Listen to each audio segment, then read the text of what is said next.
Resuming debate, reprise de débat. The honourable member for Newmarket, Aurora. Thank you, Madam Speaker. It's a pleasure to have the opportunity today to discuss our government's plan to fight COVID-19 and support Canadians. At the beginning of the pandemic, our government acted quickly and decisively to support Canadians through the crisis, to help workers, businesses, provinces and territories, municipalities, Indigenous communities, and public health officers to do the right thing. Our government has made major investments in healthcare, income support, paid sick leave, and responding to the urgent needs of businesses. Our commitment to do whatever it takes to keep Canadians safe, healthy, and solvent through the turbulence of this pandemic has always been at the heart of our plan. And to ensure that we are well positioned for a resilient recovery.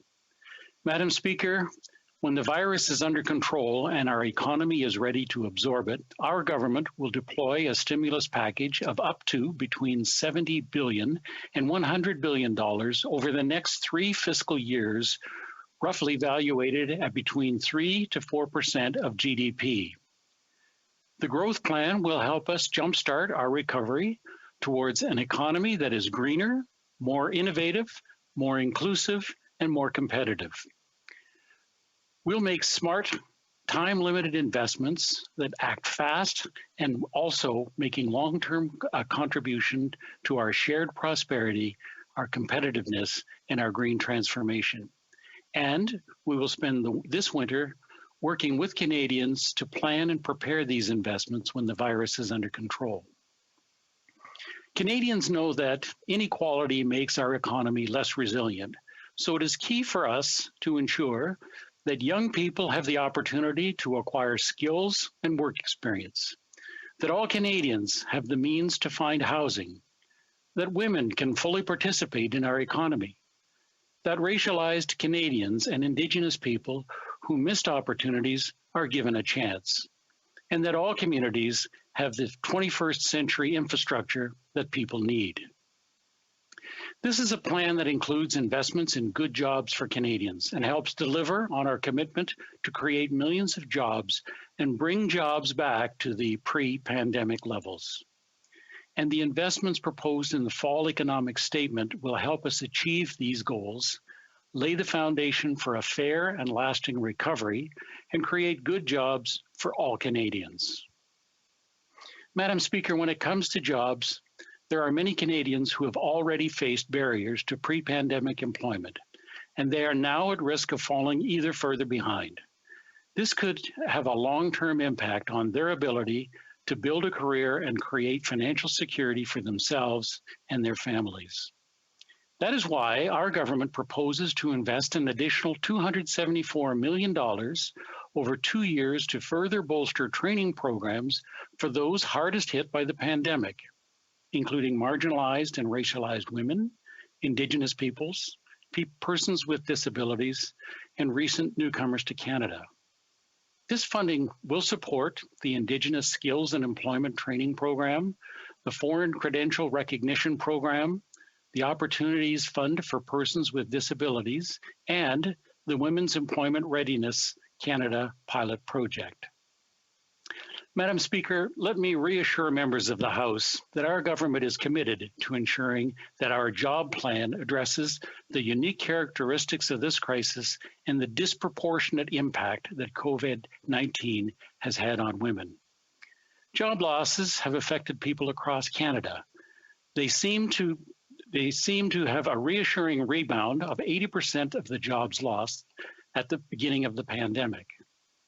But employment gains have been slower for women, and as many of the hardest hit industries disproportionately employ women, women have also faced a greater loss of earnings and hours worked. Lockdowns have led to closures of schools and childcare centers across the country.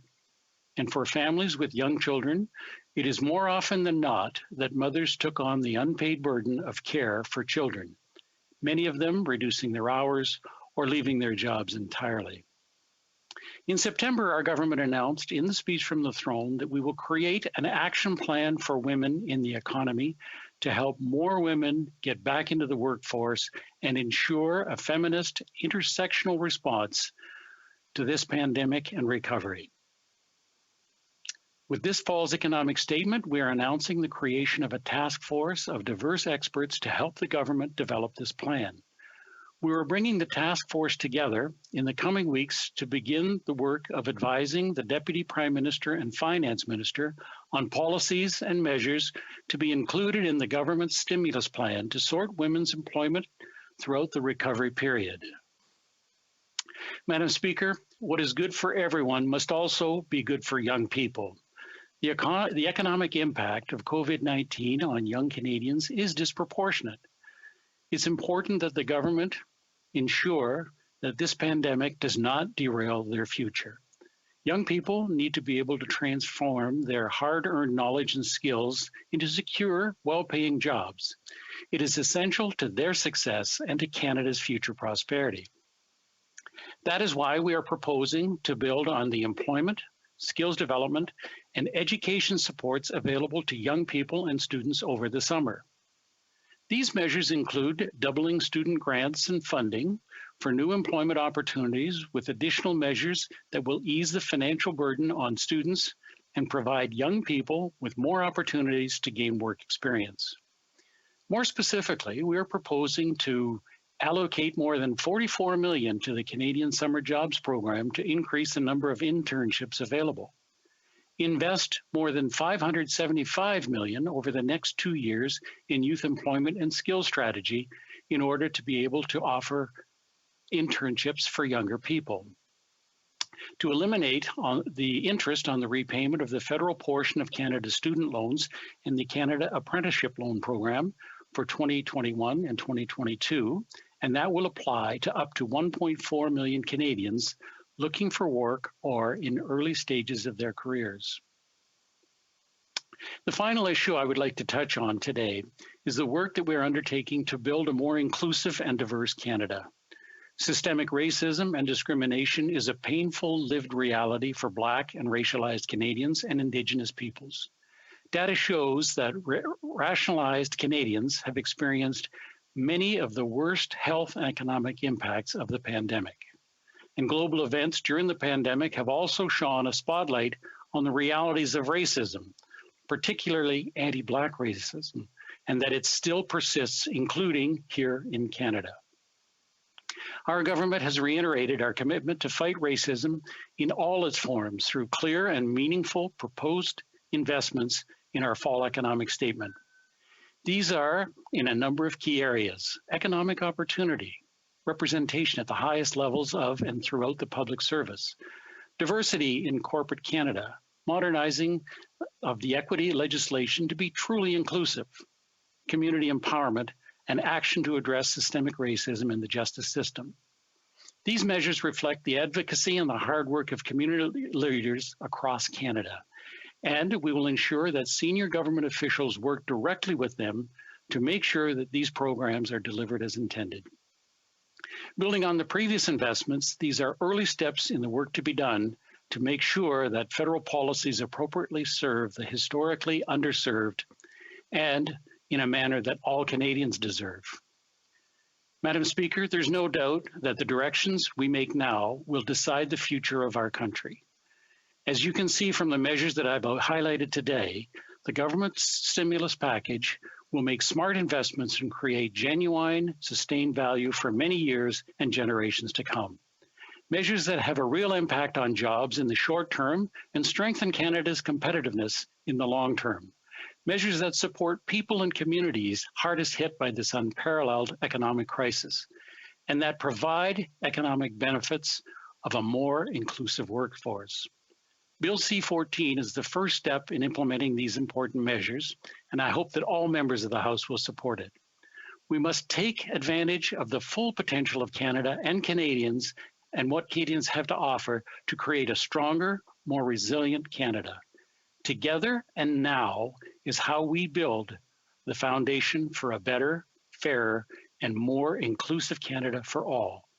The Canada we all deserve. Thank you, Madam Speaker.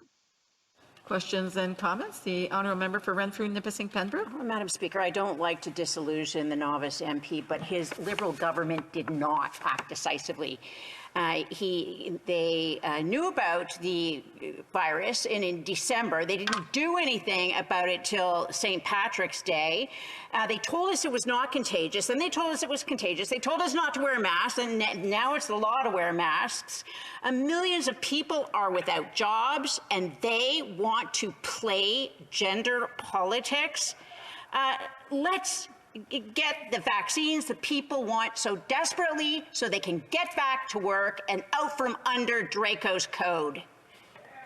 The honourable member for Newmarket, Aurora. Thank you, Madam Speaker, and I thank the member for her question. I must admit that I've been a banker for almost 30 years, and I've seen our economy endure things like sovereign debt crisis, the tech bubble, the real estate bubble, and interest rates at 18%. And one thing that I've learned throughout all of these crises is that it's important for us to work together for a common goal and avoid acrimonious criticism, which is counterproductive for everyone. I believe this government is willing to work with others and is keen to make sure that we have a Canada that everyone is proud of. Questions et commentaires. Questions and comments. The honourable member for Trois-Rivières.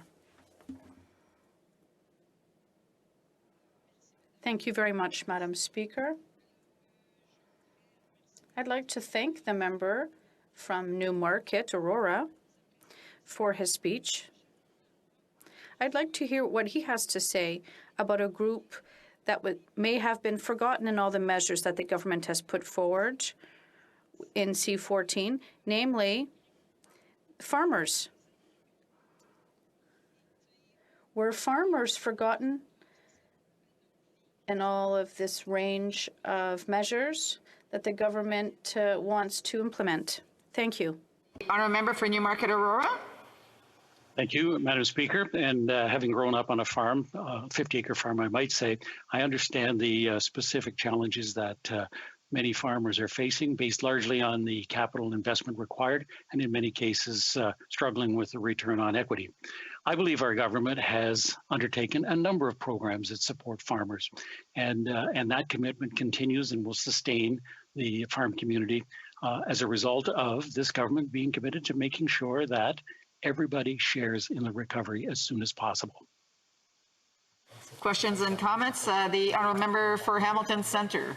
Merci, Madame la Présidente. Thank you very much, Madam Speaker. To the previous speaker, we've heard him reflect in his remarks that this government has done everything they can for the most vulnerable Canadians, but that simply is not true. Through you, Madam Speaker, to the honourable member, what does he have to say to all the tens of thousands of Canadians living with disabilities, people in dire need across the country who have still yet to receive a red cent from this government in support during COVID? The honourable member for Newmarket, Aurora. I might remind the member of the comments that I've just completed and the commitments that this government has outlined with respect to supporting the disabled persons. Questions and comments? The time for a brief question. The honourable member for Guelph. Thank you, Madam Speaker, and thank you to the member from Newmarket, Aurora. He was also the mayor of Newmarket, I understand, Madam Speaker, and maybe in that role he got a sense of how communities work through the not-for-profit organizations. We've had some conversations about this as well, Madam Speaker, between the two of us. Could the honourable member share the importance of supporting not-for-profits throughout this pandemic? The honourable member for Newmarket, Aurora. Thank you, Madam Speaker. I thank the member for this great question. I genuinely believe that not-for-profit organizations play a critical role in the recovery. We've seen that through some of the programs that were undertaken by United Way, and there are many, many organizations that contribute to our economy. If we were going to give consideration to the volunteer hours that are contributed to our not-for-profit organizations, it would be in the value of $80 billion. 4% of our GDP comes from not-for-profits, and these organizations are critically facing challenges, and therefore I think support for not-for-profit organizations is very important.